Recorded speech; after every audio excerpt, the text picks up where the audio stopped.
Halo, apa kabar? Saatnya Anda menyimak berita Jawa Barat bersama saya Frin Mariana. Sejumlah berita menarik akan kami sajikan untuk Anda dan berikut 3 berita utama hari ini. Pangdam 3 Siliwangi menyatakan tim investigasi masih menyelidiki penyebab ledakan saat pemusnahan amunisi Afkir hingga menewaskan 13 orang korban.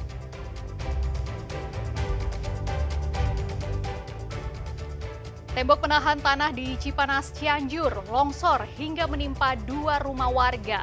1 orang balita tewas. Waspadalah, ditinggal pergi liburan ke luar kota. Sebuah rumah warga di Purwakarta dibobol maling. Korban kehilangan 4 keping logam mulia dan uang puluhan juta rupiah.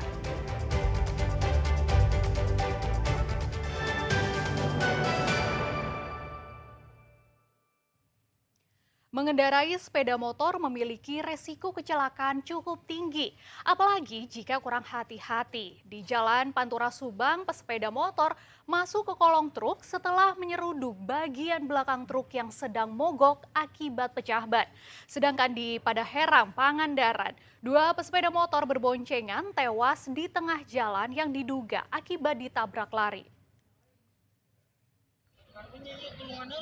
Warga yang berada di Jalan Pantura Mandalawangi, Kecamatan Sukasari, Subang, Senin lalu berupaya menyelamatkan seorang pengendara sepeda motor yang menabrak sebuah truk semen curah yang sedang mogok dari belakang hingga masuk ke kolong truk. Korban bernama Ahmad Samarudin, warga desa Gegesik Wetan, Kecamatan Gegesik, Kabupaten Cirebon tersebut rupanya lalai melajukan sepeda motornya. Hingga tak menyadari truk yang berada di depannya sedang mogok akibat mengalami pecah ban. Warga berhasil menyelamatkan korban yang kemudian langsung dibawa ke Rumah Sakit Pamanukan Center Subang. Kasus ini dalam penanganan unit Laka Polsek Pamanukan Subang. Warga yang melewati Jalan Raya Nasional Banjar Pangandaran Blok Cincin, Desa Ciganjang, Kecamatan Padaherang, Pangandaran, Selasa lalu dikagetkan jenazah 2 orang lelaki yang tergeletak di tengah jalan. Tak jauh dari posisi kedua korban ditemukan sebuah sepeda motor berwarna biru yang rusak bagian depannya. Kedua korban diidentifikasi bernama Andri Mulyana dan Siroj Sabik, warga Pamarican, Ciamis. Diduga menjadi korban tabrak lari. Dari hasil olah tempat kejadian perkara dan keterangan saksi, diduga kedua korban yang berboncengan berupaya menyalip bus di depannya. Namun dari arah berlawanan muncul mobil hingga mengakibatkan kecelakaan. Namun dugaan tersebut masih akan diselidiki lebih lanjut kebenarannya. Duka mendalam dirasakan keluarga korban ledakan saat pemusnahan amunisi Afkir di Pamempek, Garut, baik dari anggota TNI maupun warga sipil.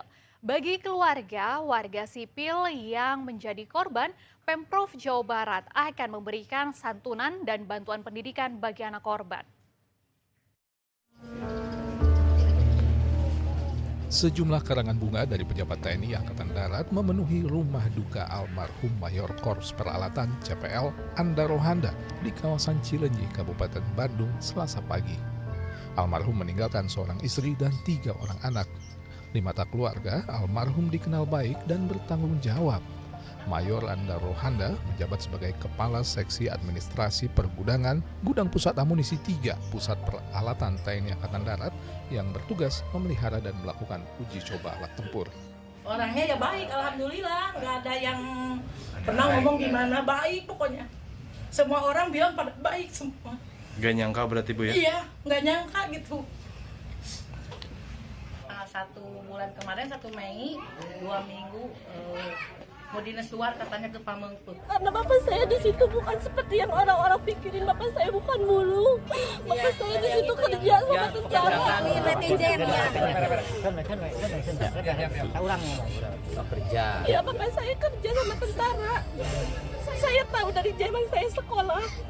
Saya tahu bapak saya sudah lama kerja di sini. sudah lama. Bapak saya udah kemana-mana, udah ke Manado, ke Makassar, ke Bali, ke Jakarta, Mabes TNI. Saya tahu Pak. Pernyataan salah satu keluarga korban ledakan tak terkendali dalam pemusnahan amunisi tak layak pakai di Pamengpek Garut tersebut diungkapkan kepada Gubernur Jawa Barat yang mengunjungi mereka di RSUD Pamengpek. Pernyataan tersebut ia ungkapkan untuk menampik berita yang beredar luas bahwa warga sipil yang menjadi korban tewas dalam peristiwa tersebut adalah pemulung. Keluarga korban menegaskan orang tua mereka memang dipekerjakan oleh pihak TNI untuk membantu pemusnahan amunisi afkir tersebut. Kini para korban yang rata-rata menjadi tulang punggung keluarga meninggalkan anak dan istri mereka dengan masa depan yang tak pasti. Gubernur menyatakan Pemprov Jabar akan membantu biaya pendidikan hingga perguruan tinggi serta santunan sebesar 50 juta rupiah bagi keluarga masing-masing korban. Seluruh anak-anak dari korban, seluruh sampai perguruan tinggi saya ngurus.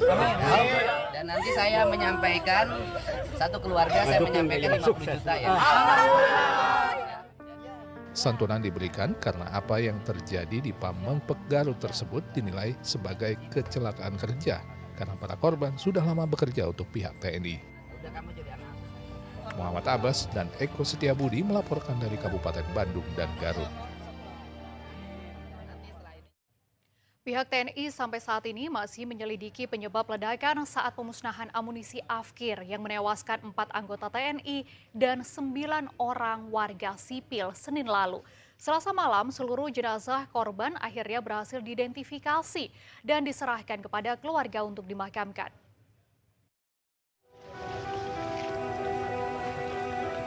Harapan pihak keluarga korban dan masyarakat untuk mengetahui pasti penyebab kecelakaan saat pemusnahan amunisi afkir Senin lalu di Garut belum akan menemukan jawabannya dalam waktu dekat.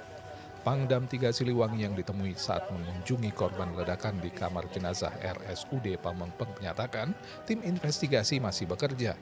Sedang ketika ditanyakan pelibatan warga sipil dalam pekerjaan pemusnahan amunisi TNI, ia menyatakan semuanya akan dikembalikan kepada aturan yang berlaku tanpa merinci seperti apa aturan dalam TNI untuk penanganan amunisi afkir. Masih tim investigasi belum selesai ya. Nanti timnya kan masih bekerja ya. Itu masih layak nggak dan untuk dilanjutkan dan? Nah kita lah tergantung nanti tim investigasi ya. Sekarang steril kan ya? Oh lagi steril, udah steril. Kedepannya sipil dilibatkan nggak, Bran? Kedepannya dan Nanti sipil. kita lihat ke depan karena kan aturannya bagaimana gitu. Yang jelas investigasi nanti kita lihat hasilnya ya. Hingga Selasa sore, tim DVI Polri yang diterjunkan ke RSUD Pamengpek untuk melakukan identifikasi korban menyatakan dari 9 korban di rumah sakit ini, 5 jenazah telah teridentifikasi, sementara 4 jenazah korban lainnya perlu dilakukan identifikasi menggunakan tes DNA.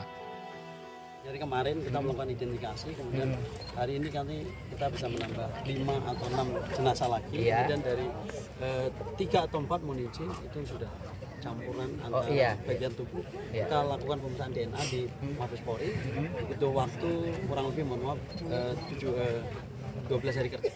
Di sisi lain, keluarga korban Endang Rahmat kembali menegaskan almarhum tewas saat bekerja untuk TNI dalam pemusnahan amunisi afkir di Pamengpek Garut. Korban bekerja sebagai pengemudi mobil yang mengangkut amunisi ke tempat peledakan, lalu mengangkut sisa logam serpihan amunisi kembali ke gudang TNI. Ledakan bagian apa Pak kerjanya? Bagian angkutan barang yang akan diledakkan, dikerjakan sama Pak almarhum juga. Nah, sudah diledakkan, mengangkut serpihan-serpihan besi dan tembaga diamankan di ke gudang. Setelah diledakkan begitu. Diduga tuh kenapa sebetulnya Pak? Nah, kata si ibu arwah almarhum, jadi mobil itu mogok yang dibahas sama Endang itu. Nah, terjadi Endang itu turun, nah tidak berapa lama terjadi begitu. Selasa malam, 3 jenazah korban akhirnya berhasil diidentifikasi.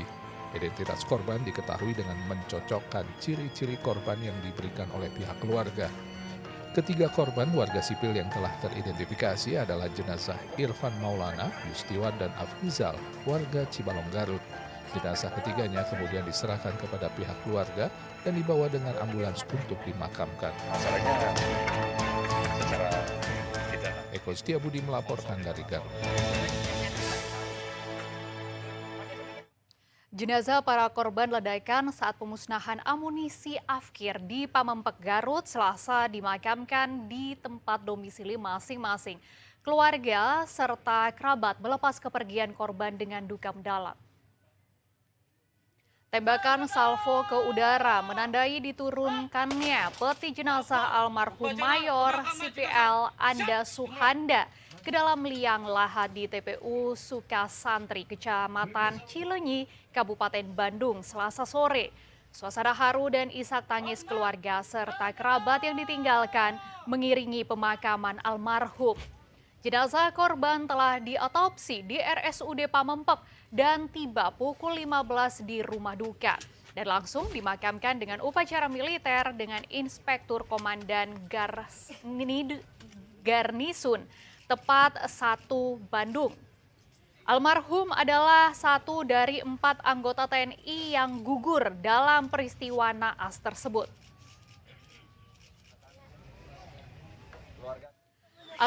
Keluarga almarhum Dadang Hermawan tak kuasa menahan tangis saat jenazah korban ledakan dari pemusnahan amunisi Afkir di Pamempek, Garut itu tiba di rumah duka Desa Mekarwangi, Kecamatan Cibalong.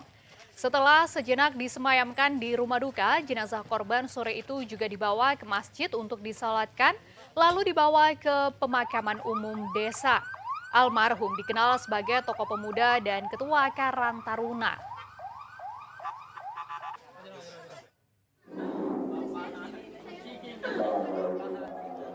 Anak sulung almarhum Andang Rahmat sangat terpukul saat jenazah sang ayah tiba di kampung halamannya di Singajaya, Garut.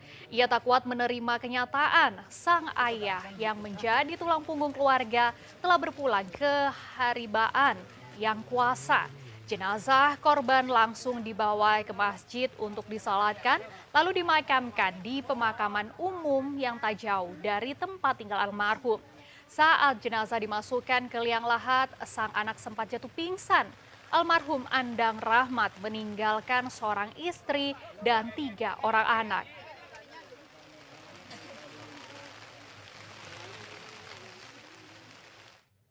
Diguyur hujan deras, tembok penahan tanah di Cipanas, Cianjur longsor hingga menimpa 2 rumah warga. Akibatnya 2 orang dewasa luka-luka serta seorang balita tewas.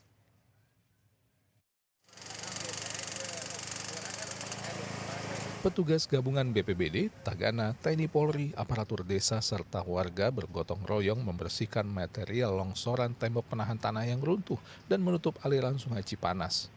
Hujan deras yang mengguyur Kampung Balakang Kidul, Desa Sindanglaya, Kecamatan Cipanas, Kabupaten Cianjur, Senin lalu, mengakibatkan ambruknya tembok penahan tanah hingga menimpa 2 rumah warga, berikut 3 orang penghuninya.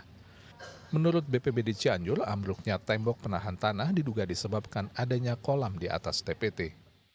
TPT tersebut roboh menutupi aliran sungai dan juga menimbun sebagian rumah warga masyarakat. Penyebabnya sendiri ini gara-gara apa sih, Pak? Ya kalau saya lihat kondisi di lapangan ini di belakang TPT ini ada kolam air, sehingga mungkin air rebes, ditambah dengan hujan lama-lama air masuk dan terjadi longsor atau itu. Korban, satu anak balita berjenis kelamin laki-laki, meninggal dunia setelah sempat dirawat di rumah sakit, sedang 2 korban lainnya mengalami luka ringan. Korban ada sih, cuman yang anak kecil yang 4 tahun, yang ketindih material, cuman bawa dulu ke rumah sakit. Oh, sempat dibawa ke rumah sakit? Rumah sakit, ya di rumah sakit Gagre. Ini berapa bangunan yang ketimbun? Yang ketimbun 2 sih, cuman yang ini yang lebih parah yang ini. Warga yang terdampak kini mengungsi di rumah tetangga dan sanak saudaranya. BPBD Cianjur mengimbau agar warga tidak membuat kolam di atas bangunan tembok penahan tanah. Pihaknya juga telah berkoordinasi dengan dinas terkait untuk segera membangun kembali tembok yang ambruk. Rendra Gozali melaporkan dari Cianjur. Dikira sedang tidur, seorang pria ditemukan telah meninggal dunia di teras Masjid Pamanukan, Subang. Jasad korban dibawa petugas ke puskesmas untuk divisum. Aparat Polsek Pamanukan membawa jenazah seorang laki-laki dari Masjid At-Taufik Desa Mulyasari, Kecamatan Pamanukan, Subang ke Puskesmas Pamanukan. Awalnya korban dikira jemaah masjid yang akan menunaikan sholat zuhur sedang tidur di teras masjid. Namun saat coba dibangunkan, rupanya korban sudah tak bernyawa. Tidak ditemukan luka atau tanda kekerasan pada jasad korban. Dari pemeriksaan sidik jari, korban bernama Rohandi bin Damuri, warga Kelurahan Kalianyar, Kecamatan Pangurangan, Kabupaten Cirebon. Polisi telah menghubungi pihak keluarga untuk mengambil jenazah korban.